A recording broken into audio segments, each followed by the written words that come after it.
Corpus Hermeticum, capítulo 11. De Nous a Hermes.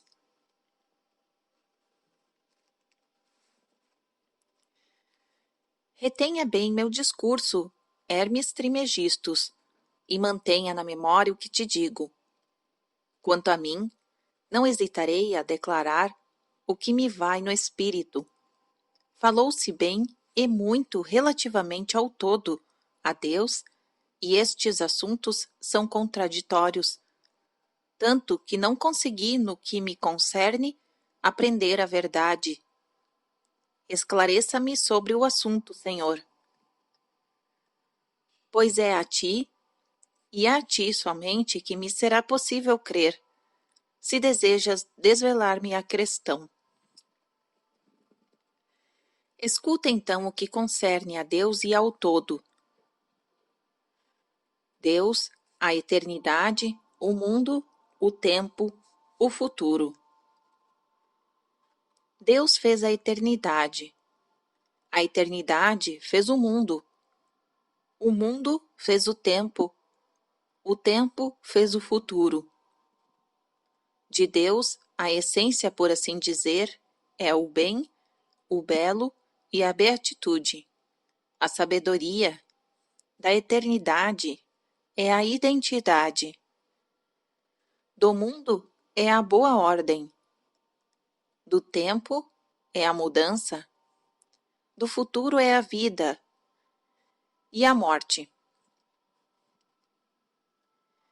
Deus tem por energia o intelecto e a alma, a eternidade, a duração e a imortalidade. O mundo, o apocatastasis, e o apocatastasis, oposto. O tempo e o crescimento e o descrescimento. O futuro e a qualidade e a quantidade. Assim, a eternidade está em Deus, o mundo na eternidade, o tempo no mundo, o futuro no tempo. E enquanto a eternidade se mantém imóvel em Deus, o mundo está em movimento na eternidade. O tempo se cumpre no mundo e o futuro se desenrola no tempo. Deus é, portanto, a fonte das coisas. A eternidade lhe é a essência e o mundo a matéria. A eternidade é a potência de Deus e a obra da eternidade é o mundo, que não tem começo, mas que é continuamente no futuro pela ação da eternidade. Eis porque tudo o que está neste mundo não perecerá jamais, pois a eternidade é imperecível, nem será destruído, porque o mundo está totalmente envolvido pela eternidade. Mas o que é a sabedoria de Deus? É o bem, e o belo, e a beatitude e a virtude total da eternidade. A eternidade faz do mundo uma ordem, introduzindo a imortalidade e a duração na matéria. Com efeito, o devir da matéria depende da eternidade, como a eternidade depende de Deus. O devir e o tempo se encontram no céu e na terra, mas possuem duas naturezas diferentes. No céu, não se transformam e são imperecíveis. Na terra, são mutáveis e perecíveis. E da eternidade de Deus é a alma, do mundo é a eternidade, da terra é o céu. Deus está no intelecto, o intelecto na alma, a alma na matéria, e todas estas coisas subsistem através da eternidade.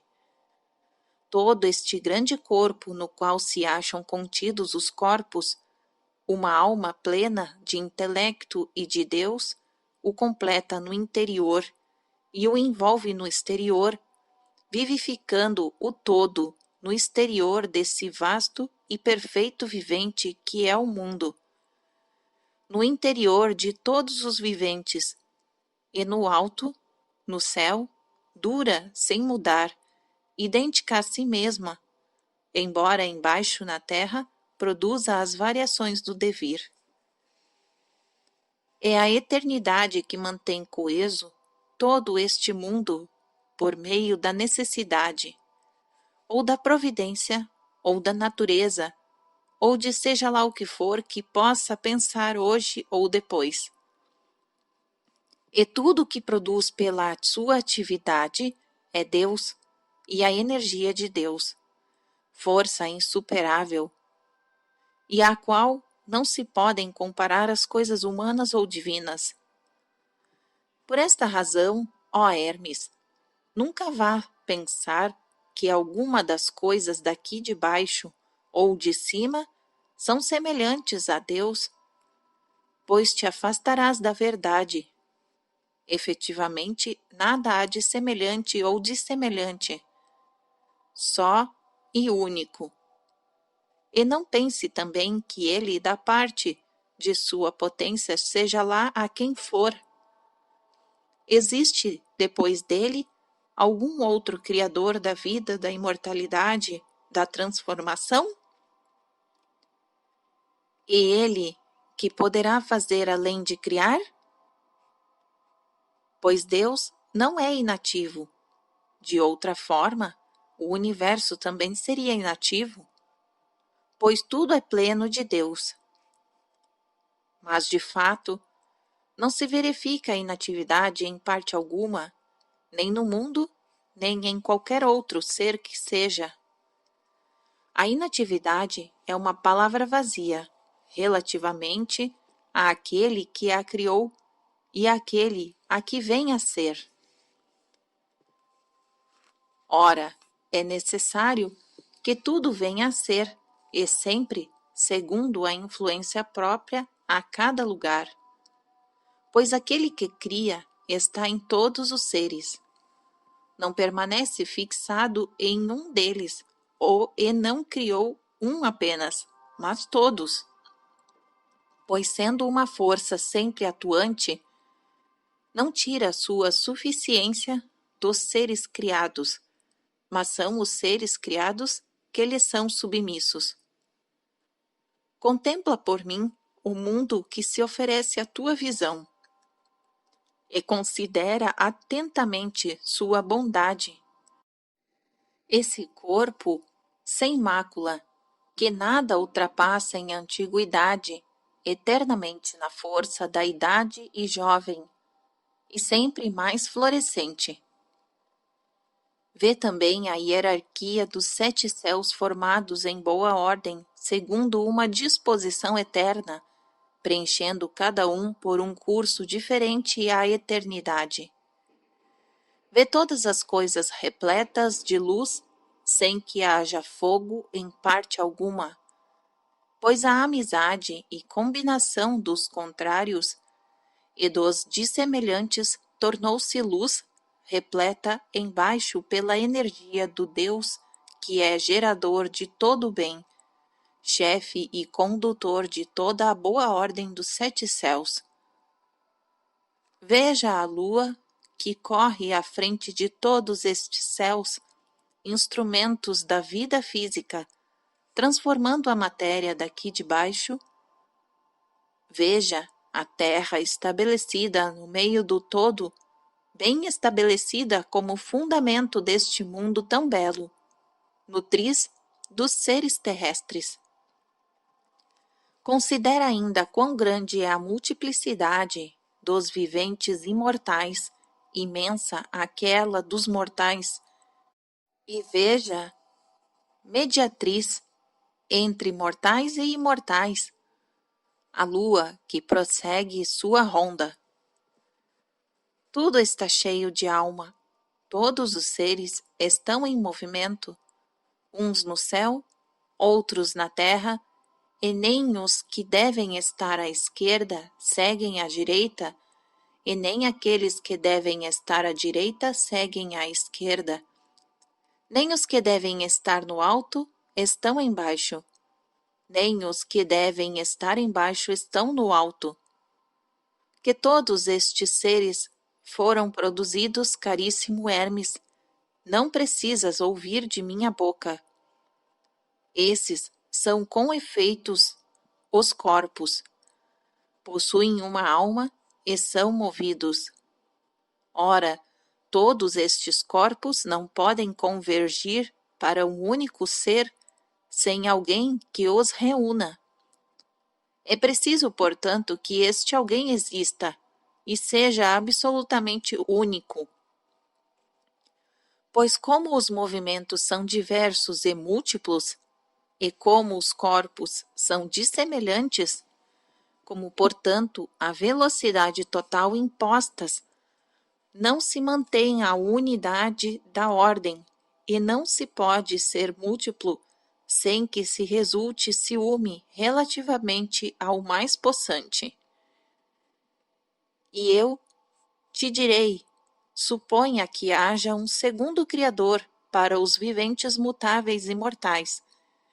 Seria tomado então do desejo de criar também os imortais, e da mesma forma, o Criador dos imortais quereria criar os mortais. E mais ainda, suponha que existam dois, enquanto que a matéria é uma e a alma outra. A qual dos dois pertencerá o cuidado de efetuar a criação? E se o cuidado pertence a ambos, qual dos dois tomará a maior parte nele? Pensa que todo corpo vivente é composto de matéria e de alma, tanto o imortal quanto o mortal, tanto o racional quanto o irracional. Pois todos os corpos viventes são animados e os não viventes são simplesmente a matéria que subsiste à parte nela mesma, deposta que está entre as mãos do Criador, e é então o Criador dos imortais que é o autor da vida. Como não criaria também os outros viventes que não imortais? Que existe alguém que criou estas coisas é evidente. E agora está absolutamente manifesta a sua unicidade. Na verdade, a alma é uma, a vida é uma, a matéria é uma. Qual é então esse Criador? Quem pode ser ele senão o único Deus? A quem seria conveniente criar viventes providos de alma, senão a Deus somente? Deus é, portanto, único. É coisa evidente, visível. Reconhecestes que o mundo é sempre um, o sol um, a lua uma, a atividade divina uma. E queres que Deus seja membro de uma série? É Deus, portanto, que sozinho criou as coisas. E o que há de maravilhoso no fato de Deus ter criado ao mesmo tempo a vida, a imortalidade, as transformações? Se fazes também tantas coisas diversas? Pois vês, falas, escutas, cheiras, tocas, andas, pensas, respiras. E não é um outro que fala, que escuta, um outro que cheira, um outro que anda, um outro que pensa, e um outro que respira. Mas é um único ser que faz tudo isso. E as atividades divinas também não podem ser separadas de Deus. Pois, se paras de fazer estes atos, não é mais um vivente, e o mesmo se dá com Deus, pois se cessa de o fazer, coisa ímpia de se dizer, não é mais Deus. Pois, se demonstrastes que não podes existir sem alguma atividade, quanto mais Deus.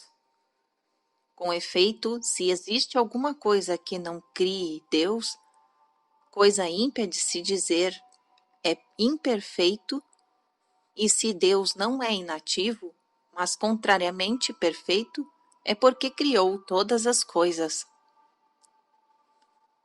Se quiseres, ó Hermes, prestar-me um pouco de atenção, conceberás que Deus possui apenas uma obra. É fazer com que as coisas venham a ser. O que vem, o que veio a um momento, o que virá no futuro. É isto, caríssimo, que é a vida, que é o belo, que é o bem. É isto que é Deus. E se quiserdes compreendê-lo pela tua própria experiência, percebe o que se passa em ti quando queres engendrar. Verdadeiramente, quando se trata de Deus, o ato de engendrar não é nem um pouco semelhante. Deus, seguramente, não encontra prazer sensível e não possui nenhum colaborador. Com efeito, como opera sozinho, sempre é imanamente a sua obra, sendo ele mesmo o que ele produz.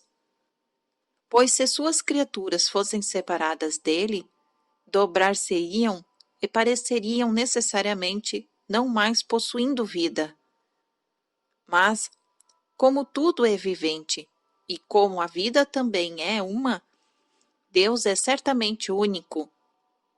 Por outro lado, já que tudo é vivo, os seres do céu e os da terra, e de como a vida é única em todos, é produzidas por Deus.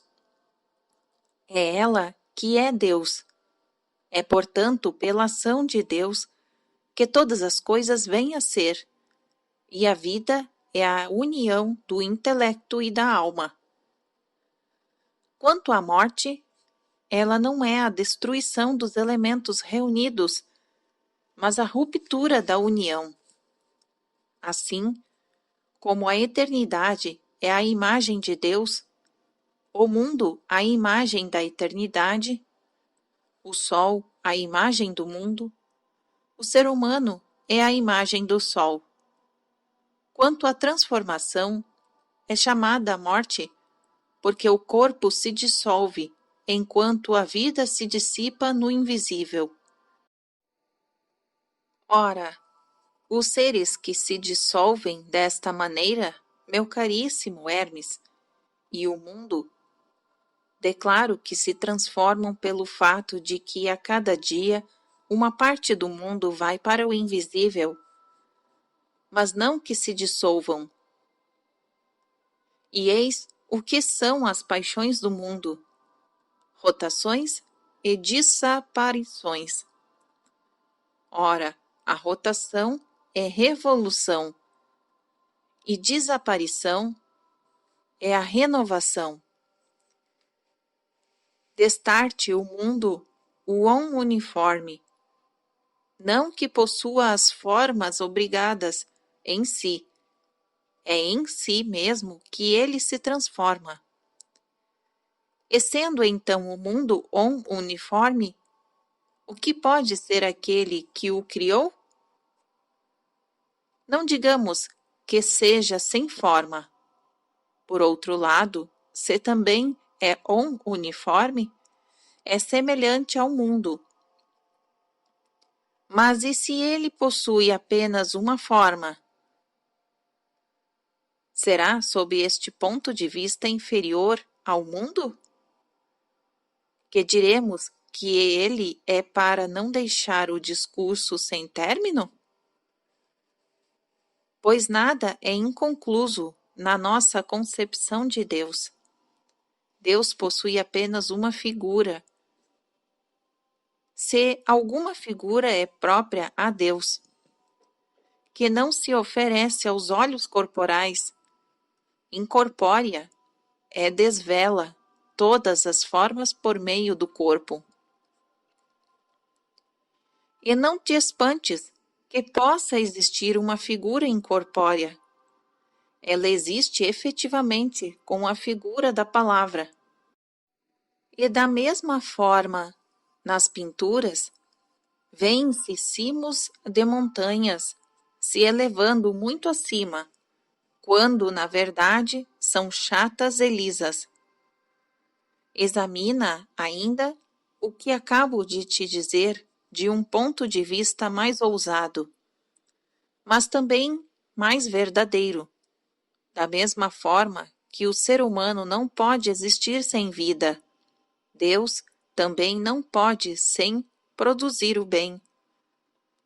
É isto precisamente que é a vida e movimento de Deus. O fato de mover todos os seres e de lhes dar a vida. Certos termos devem ser tomados em uma acepção particular. Considera, por exemplo, o seguinte argumento: todos os seres estão em Deus, mas não estão colocados como em um lugar. Na verdade, o lugar é um corpo, e um corpo imóvel. E o corpo que está no lugar não possui movimento, mas é de alguma outra maneira que estão colocados na faculdade incorpórea de representação.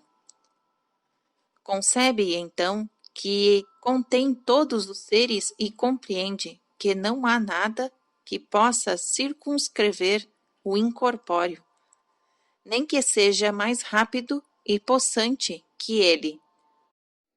De fato, é o incorpóreo que é incircunscritível, mais rápido e possante que todos os seres. Julga-o também da maneira seguinte, segundo os teus critérios. Ordena a tua alma que esteja na Índia, e eis que mais rápida que tua ordem ela estará lá. Não por ter viajado de um local a outro, mas como se já estivesse lá. Ordena que voe para o céu e não necessitará a mesma de asas. Nada pode impedi-la, nem o fogo do sol, nem o éter, nem a revolução do céu, nem os corpos dos outros astros. Mas cortando todos os espaços, subirá em seu voo até o último dos corpos. E se quiseres passar a abóboda do céu e contemplar o que existe além dela, se é que algo existe depois dela, tu podes. Vês que potência, que velocidade possuis. E se podes tudo isto, Deus não o poderia? É desta maneira, então, que deves conceber Deus. Tudo o que é contido nele como pensamentos, o mundo, ele mesmo, o todo. Se não te fazes igual a Deus, não podes compreender a Deus, pois o semelhante só é inteligível ao semelhante. Faça-te crescer até corresponder à grandeza sem medida, por um salto que te liberte de todo o corpo. Eleva-te acima de todo o tempo. Torna-te o Aion. Então compreenderás Deus, sabendo que não é impossível para ti. Estima-o imortal e capaz de tudo compreender, toda a arte, toda a ciência, o caráter do todo ser vivente. Sobe acima de todas as alturas, desce mais de todas as profundidades, reúna em ti as sensações de todo o Criador, fogo e da água, do seco e do úmido, imaginando estas ao mesmo tempo na terra, no mar, no céu, e que ainda não nascestes, e que estás no ventre materno, que és adolescentes, ancião, que estás morto, e que estás além da morte. Se alcanças com o pensamento estas coisas ao mesmo tempo, lugar, substância, qualidade, quantidade, podes compreender Deus. Mas se mantens tua alma aprisionada a um corpo, se a abaixas e dizes, eu não concebo nada, eu não posso, tenho medo do mar, não posso subir ao céu, não sei o que sou, não sei o que serei. O que queres com Deus? Pois não podes alcançar com o pensamento nenhuma das coisas belas e boas. Tanto amas teu corpo e és malvado. O vício supremo, indubitavelmente, é não conhecer o divino. Contrariamente, ser capaz de conhecer e ter tido a vontade e a firme esperança é a via direta que conduz ao bem e uma via fácil. Durante tua marcha, ele virá em toda a parte a teu encontro, em todo lugar se oferecerá à tua vista, mesmo no lugar e na hora em que não o esperas, esteja em vigília ou em repouso, navegues ou caminhes, de noite ou de dia. Falando ou calando-te, pois nada existe que ele não seja. Dirás agora, Deus é invisível? Não fala assim o que é mais manifesto que Deus? Ele criou tudo para que o vejas através de todos os seres. Eis o bem de Deus, o poder miraculoso de Deus de se manifestar através de todos os seres. Pois nada há de invisível, mesmo entre os incorpóreos. O intelecto se torna visível no ato de pensar, Deus no ato de criar. Minhas revelações cessam neste ponto, ó Trimegistos. Para o resto, siga o mesmo método e não serás decepcionado.